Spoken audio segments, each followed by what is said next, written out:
ಕೇಸ್ನಲ್ಲಿ ಬೇಲ್ ಮೇರೆ ಹೊರ ಬಂದಿರುವ ದರ್ಶನ್ ಉಕ್ಕಡ ಮಾರಮ್ಮನ ಮೊರೆ ಹೋಗಿದ್ದಾರೆ. ಹೆಂಡತಿ ಮಗನ ಜೊತೆ ದುಷ್ಟ ಸಂಹಾರಿಣಿಯ ಸನ್ನಿಧಿಗೆ ಹೋಗಿ ಹರಕೆ ಹೊತ್ತು ಬಂದಿದ್ದಾರೆ.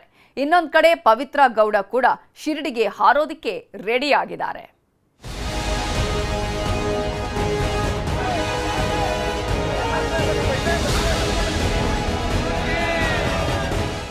ಉಕ್ಕಡ ಮಾರಮ್ಮ ಅಂದ್ರೆ ಹಳೆ ಮೈಸೂರು ಭಾಗದ ಸುಪ್ರಸಿದ್ಧ ಕ್ಷೇತ್ರ. ಗಡಿ ಭಾಗದಲ್ಲಿ ನೆಲೆ ನಿಂತಿರೋ ಆದಿಶಕ್ತಿಯನ್ನ ಉಕ್ಕಡದ ಮಾರಮ್ಮ, ಬಿಸ್ತರದ ಮಾರಮ್ಮ, ಚಂಡಿ ಚಾಮುಂಡಿ, ಕರುಣಾಸಾಗರಿ, ಅಭಯಂಕರಿ, ಶಾಂತ ಸ್ವರೂಪಿಣಿ, ಕಾಳಿಕಾ ಮೋಹಿನಿ, ದುಷ್ಟ ಸಂಹಾರಿಣಿ, ದೋಷ ನಿವಾರಿಣಿ ಹೀಗೆ 10 ಹೆಸರುಗಳಿಂದ ಭಕ್ತರು ವರ್ಣಿಸ್ತಾರೆ. ಒಬ್ಬೊಬ್ಬರಿಗೆ ಒಂದೊಂದು ರೂಪದಲ್ಲಿ ಅಭಯ ನೀಡೋ ಅಭಯಂಕರಿಯವಳು. ಈ ತಾಯಿ ಮುಂದೆಯೇ ನಟ ದರ್ಶನ್ ಶಿರಭಾಗಿ ಬಂದಿದ್ದಾರೆ. ಆಸ್ಪತ್ರೆಗೆ ಹೋಗಿ ಬರ್ತಾ ಇದ್ದಂತೆ ಸೀದಾ ತಾಯಿ ಸನ್ನಿಧಿಗೆ ಹೋಗಿ ವಿಶೇಷ ಪೂಜೆ ಸಲ್ಲಿಸಿ ಬಂದಿದ್ದಾರೆ.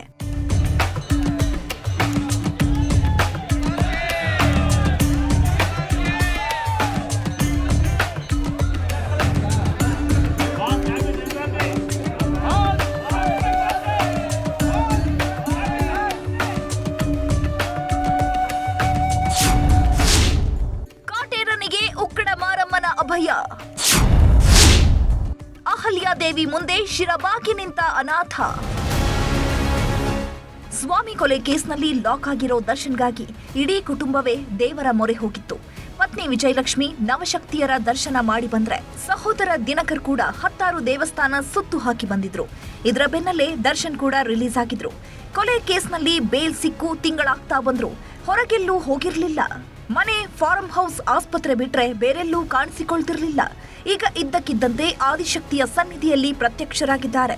ಮಂಡ್ಯದ ಪಾಂಡವಪುರದಲ್ಲಿರೋ ಉಕ್ಕಡ ಮಾರಮ್ಮ ದೇವಸ್ಥಾನಕ್ಕೆ ಹೋಗಿ ಸಂಕಷ್ಟ ನಿವಾರಿಸಮ್ಮ ಅಂತ ಬೇಡ್ಕೊಂಡು ಬಂದಿದ್ದಾರೆ.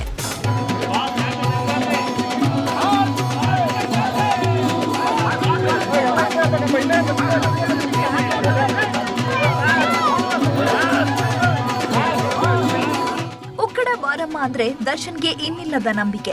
ಈ ತಾಯಿ ಸನ್ನಿಧಿಗೆ ಹೋಗ್ತಿರೋದು ಇದೇ ಮೊದಲೇನಲ್ಲ. ಈ ಹಿಂದೆಯೂ ಹಲವು ಬಾರಿ ದರ್ಶನ ಪಡೆದಿದ್ರು. ಈಗ ಬೇಲ್ ಸಿಕ್ಕ ಮೇಲೆ ಫಾರ್ ದಿ ಫಸ್ಟ್ ಟೈಮ್ ಉಕ್ಕಡ ಮಾರಮ್ಮನ ಸನ್ನಿಧಿಗೆ ನೇರವಾಗಿ ಹೋಗಿದ್ದಾರೆ.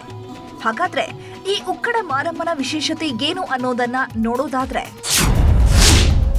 ಅಹಲ್ಯಾದೇವಿ ನೆಲೆ ನಿಂತಿರೋ ಕ್ಷೇತ್ರವೇ ಈ ಉಕ್ಕಡ ಕ್ಷೇತ್ರ ಅನ್ನೋದು ಭಕ್ತರ ನಂಬಿಕೆ. ಅಮಾವಾಸ್ಯೆ, ಹುಣ್ಣಿಮೆ ವೇಳೆ ಈ ಕ್ಷೇತ್ರದಲ್ಲಿ ವಿಶೇಷ ಪೂಜೆ ಪುನಸ್ಕಾರ ನಡೆಯುತ್ತೆ. ಅದರಲ್ಲೂ ಮಹಾಲಯ ಅಮಾವಾಸ್ಯೆ ಹಾಗೂ ಭೀಮನ ಅಮಾವಾಸ್ಯೆ ಬಂದ್ರಂತೂ ಭಕ್ತ ಸಾಗರವೇ ಹರಿದು ಬರುತ್ತೆ. ವಾರದ 4 ದಿನ ವಿಶೇಷ ಪೂಜೆ ಪುನಸ್ಕಾರ ನಡೆಯಲಿದ್ದು ತಡೆ ಒಡೆಯುವುದಕ್ಕೆ ಈ ಕ್ಷೇತ್ರ ತುಂಬಾನೇ ಫೇಮಸ್.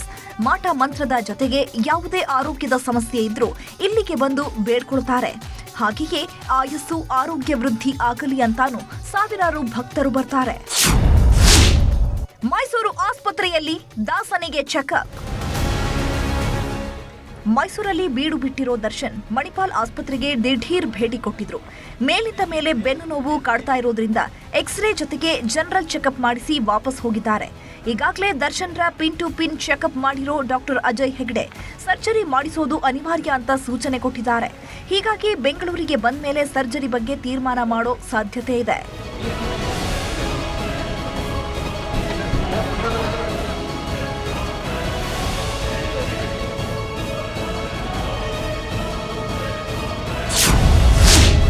ದರ್ಶನ್ಗೆ ಸರ್ಜರಿ, ಶಿರಡಿಗೆ ಹೊರಟ ಗೌಡ್ತಿ. ದರ್ಶನ್ಗೆ ಸರ್ಜರಿ ಮಾಡುವುದು ಬಹುತೇಕ ಫಿಕ್ಸ್ ಆಗಿದೆ. ವೈದ್ಯರು ಕೂಡ ಸರ್ಜರಿ ಮಾಡಲೇಬೇಕು ಎಂದಿದ್ದಾರೆ. ಹೀಗಾಗಿಯೂ ಏನೋ ದರ್ಶನ್ ಕೂಡ ಉಕ್ಕಡ ಮಾರಮ್ಮನ ಸನ್ನಿಧಿಗೆ ಹೋಗಿ ಬಂದಿದ್ದಾರೆ. ಇದರ ಬೆನ್ನಲ್ಲೇ ಪವಿತ್ರ ಗೌಡ ಶಿರಡಿಗೆ ಹೋಗೋದಕ್ಕೆ ಪ್ಲಾನ್ ಮಾಡಿದ್ದಾರೆ. ಮುಂದಿನ ವಾರ ಶಿರಡಿಗೆ ತೆರಳಲಿದ್ದು ಸುಪ್ಪನ ಆರೋಗ್ಯದಲ್ಲಿ ಚೇತರಿಕೆ ಆಗಲಿ ಅಂತ ಸಾಯಿಬಾಬಾ ಮುಂದೆ ಪ್ರಾರ್ಥನೆ ಮಾಡಲಿದ್ದಾರೆ. ನಂತರ ದೆಹಲಿ ಹಾಗೂ ಜಮ್ಮು ಕಾಶ್ಮೀರಕ್ಕೂ ಭೇಟಿ ನೀಡಲಿದ್ದು ವೈಷ್ಣೋದೇವಿ ದರ್ಶನ ಪಡೆಯೋದಕ್ಕೂ ನಿರ್ಧಾರ ಮಾಡಿದ್ದಾರೆ.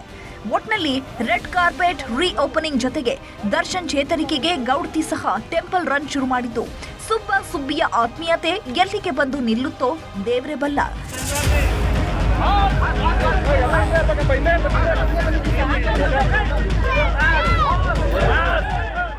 ಕ್ಯಾಮರಾ ಪರ್ಸನ್ ರಾಹುಲ್ ಜೊತೆ ಆನಂದ್, ನ್ಯೂಸ್ 18 ಮೈಸೂರು.